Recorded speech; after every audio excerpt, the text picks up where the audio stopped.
Welcome to Restaurant Food Fast with your host, Chuck Brooks.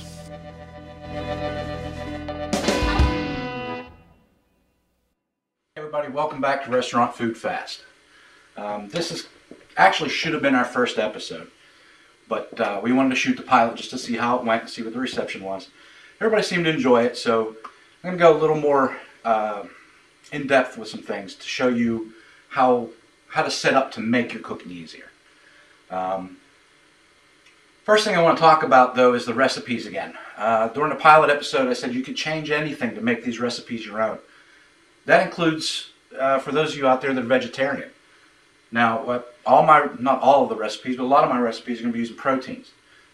Chicken, pork, beef. Any of them can be changed into a vegetarian meal. So our pilot episode was a marsala. You can just as easily take a vegetable that you like, such as eggplant, squash, something that's going to give you that nice piece that we had cut out of the chicken, bread it the same way, cook it the same way, and now you have a vegetarian marsala. You don't have to use a protein if you don't want to.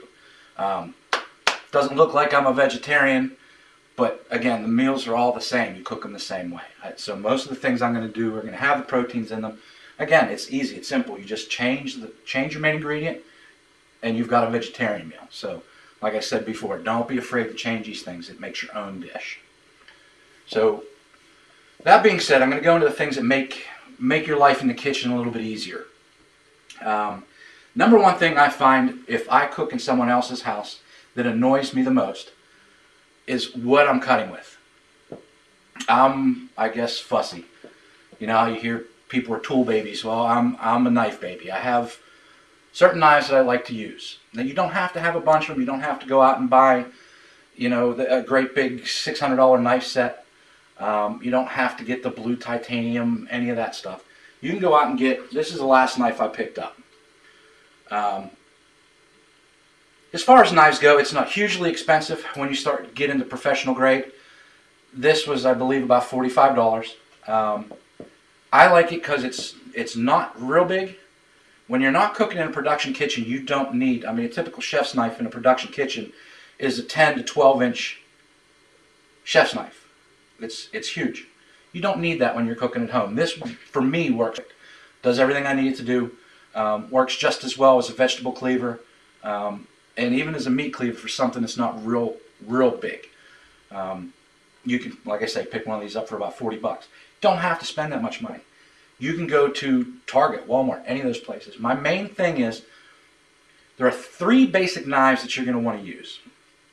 One is a bigger knife, a production knife. And this is for most of your basic chopping, cutting, anything, just utility. The next one is more of for a prepared food, for a cooked meat. If you're going to make a roast or something, you're going to need something like this. Okay, it's a long knife, thin. It can be serrated or not. This comes from a set that was, one of the TV knives that someone thought be a cute gift. So they got me the whole set of these TV knives. They work just fine. They're cheap. They're definitely non-expensive knife. But this is, if you're going to make a whole chicken or a roast, this is what you cut the cooked meat with. It cuts it nice and even and doesn't shred it real bad. You could do it with a chef's knife or something like this, but this works much, much better. And then a smaller knife. Any kind of small knife will work. This is, again, this is one of the knives I use a lot. This is just a little boning knife. Good utility knife. If I don't have a lot of production to do, I'll use something like this. The basic difference is when you hold a knife, you can hold it by the handle. This is, typical. Most people hold the knife right here, right where the tang meets the handle. And it gives you a lot of control, and you just hold your fingers over it and go. Now, as you can see, your blade hits the surface before your fingers do. So you can do the chopping and everything you need to do with a knife that's blade is deep enough to cover your hand. With a knife like this, it's impossible. You're banging your hand. That's why you don't use this knife to, say, production vegetables. But if you're cutting one thing, who cares? If you have it in your hand and it's there, sure, it'll cut it just like anything else. The next thing that gets me is not necessarily just the knife, but how sharp the knife is. You hear it time and time again. You're going to cut yourself more with a dull knife than you will a sharp one. The reason for that is you have to use a ton more pressure. The more pressure you're putting on something to cut it, the easier the chances for that knife to slip and kick and cut yourself. So if you have a knife that's sharp enough, it's going to be easier to do your job. Sharpening a knife is very easy. There are two main ways people think they're sharpening a knife. One is they'll take something that looks like this, but it's actually a steel. This one happens to be a diamond steel, so this is a little different. A regular steel, all it does is align the blade. Basically on the edge of your knife, if you're looking at it this way, there are little serrations that fold over the edge. And when a knife goes dull, it's those edges being rounded over. What a steel does, as you run it across the steel, it lines those up again. Never really sharpens it. A steel just lines it up. Only ways to sharpen a knife are with a stone of some sort. Now this is a stick, a steel again, but this one is diamond. It's encrusted with powdered diamond all around the edges. So this will actually sharpen it. Real easy. You're looking at a 20-degree angle. If you look at it, you draw it across, and then you do the same thing. And that's all you do. You don't have to do it a ton of times. Now, as you do this time and time again, you get to where it's second nature. You just do it. I mean, and you do it before you use them every time. Every time I take a knife out of the drawer, I'll grab this steel, give it a couple hits, and away it goes. Now, because I keep my knives in a drawer, big no-no for a pro. You spend a ton of money on knives, you keep them in a drawer, they get nicked up, they get bashed. I don't know if you could hear it, catch it on the sound. This blade has a nick in it already. It's not going to concern me too much. It still does the job. I'm not using, $600 knife set. Like I say, this is probably one of the most expensive I have, and it's $40, so I'm not real concerned about it. But that's it. It's that degree of angle is what gets you the sharpness. You're looking for a 20-degree angle. It's not going to make a difference. You don't need a protractor. Just run it back and forth a couple times. It's the same way with a stone. If you're thinking this is a flat stone, you can run your knife at a 20-degree angle across a flat stone the same way, and that's going to sharpen the blade. Once you get it sharp, you can just use a steel. Most knife sets come with a steel. All you have to do is pull that out in between sharpenings, align the blade. You'll know. Once you get used to a sharp knife, you'll know when it's getting dull.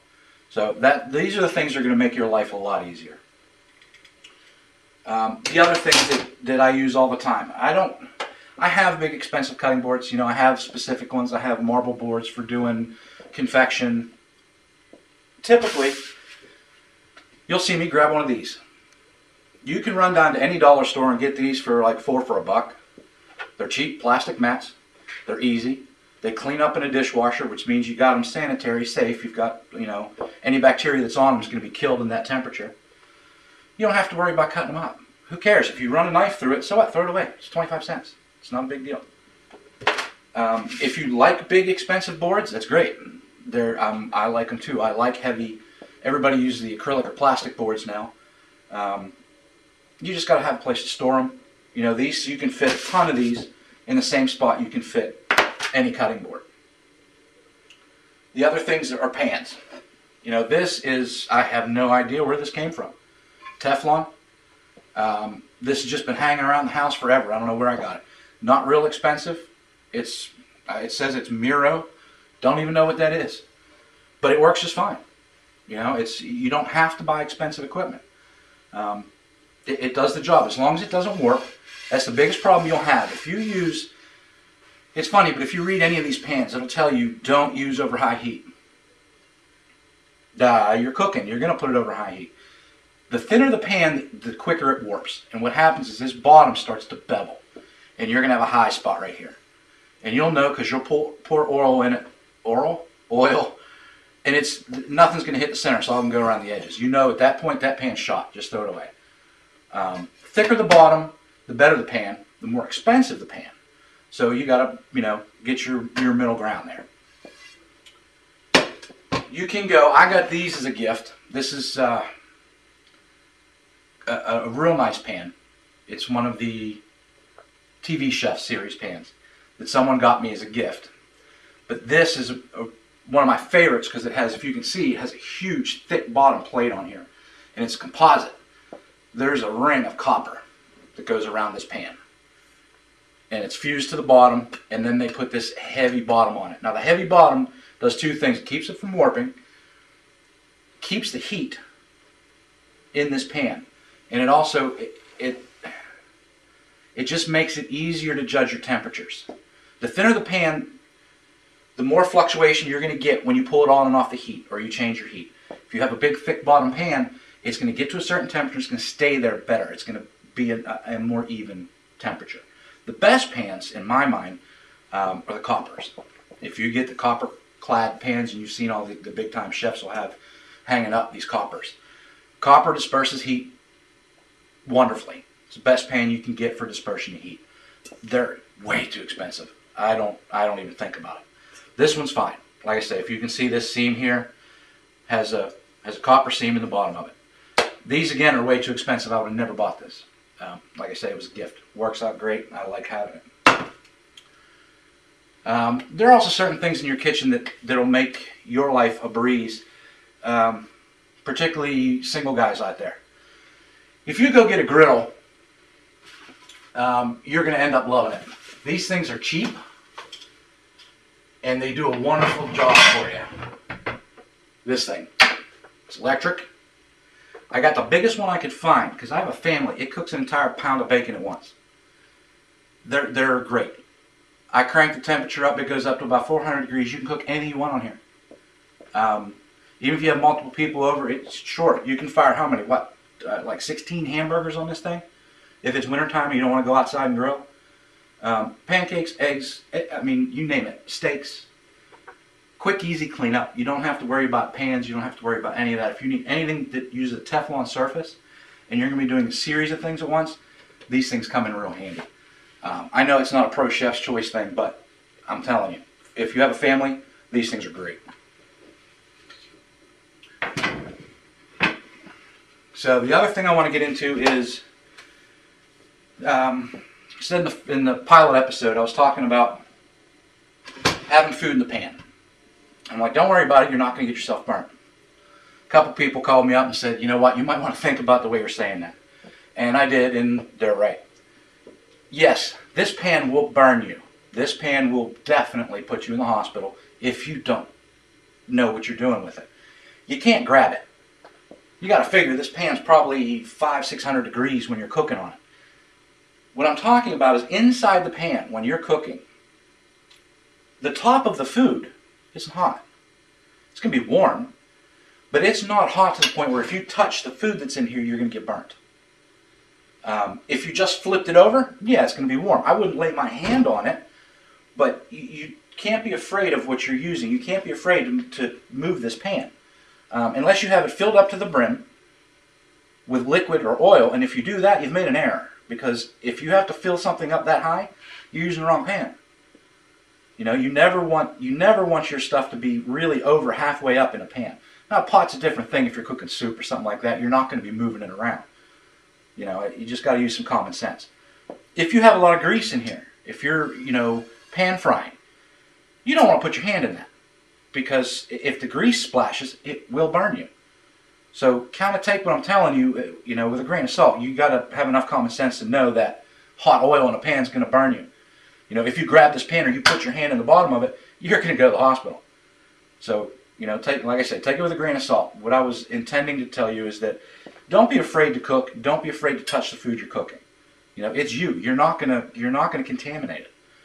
You've washed your hands. You know what you've been doing. If you haven't washed your hands, you shouldn't be cooking. So don't be afraid to move things around. You don't always have to have a utensil to do it. If you want to touch it, like cooking steaks, it's one of the easiest ways to tell if it's done. Touch it. Feel it. I just want you guys to not be afraid to cook. Don't burn yourself. And that leads me into, I talked about contamination, that leads me into another thing. Some people ask me questions about contamination.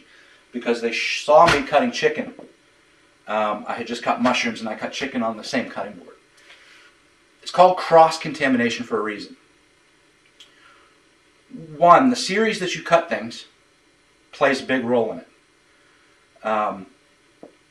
People mostly think of cross-contamination from things like chicken or meats. You can very easily cross-contaminate something using vegetables if you've seen the outbreaks of whatever it is that's going around, E. coli. The thing is, with the pilot episode and what I had cooked, everything was going into this pan. That's not cross-contamination. Cross-contamination comes from a restaurant production area where one person is going to be prepping or cutting a whole bunch of one item.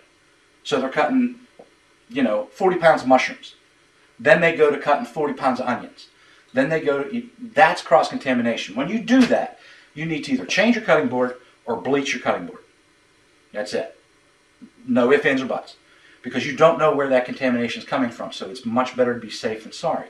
If you're cutting chicken, and then you're going to cut mushrooms, and then you're going to cut onions, and you're putting them all in the same pan, that's not cross-contamination.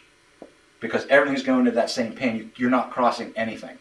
But if you're going to, say, prep for tomorrow's lunch and dinner, where you have to cut up a bunch of chicken for lunch, and then you have to cut up a bunch of steak for dinner, can't use the same board. Don't use the same board, don't use the same knife. Wash up, clean up, start fresh, cut each one separately. And there you go. That's my little segment on safety and just general apparatus. My last point I'm going to make is about, if you know anybody in the culinary business or you like to watch cooking shows, you hear the phrase mise en place a lot. I forget what the actual translation is now, but you'll hear people talking about mise. And that's getting your stuff together before you need it. These recipes that we show you are basically 15 minutes. You see us shoot them. We shoot from beginning to end. That's it. That's as long as it takes. The reason we can do that is because I have what I need here when I need it. Now, you saw I had a bit of an error in the pilot episode with my mise because I had to grab plates. Okay, that was bad mise. I didn't have them out when I should have.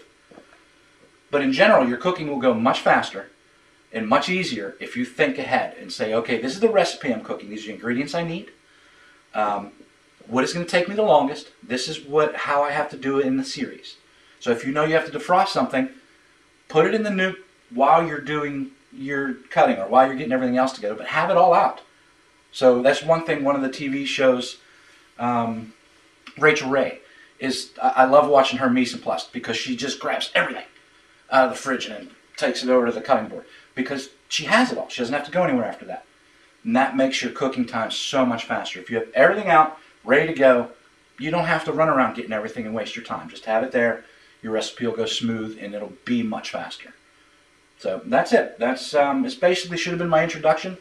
But like I say, we wanted to do the pilot, see how everybody liked it. And I'll see you guys next time. We'll be doing, I don't know, we got a couple episodes coming up. One quick one on Romano, and then we're going to do some Super Bowl food. So, hope to see you again real soon. Take care, everybody. Have a good one.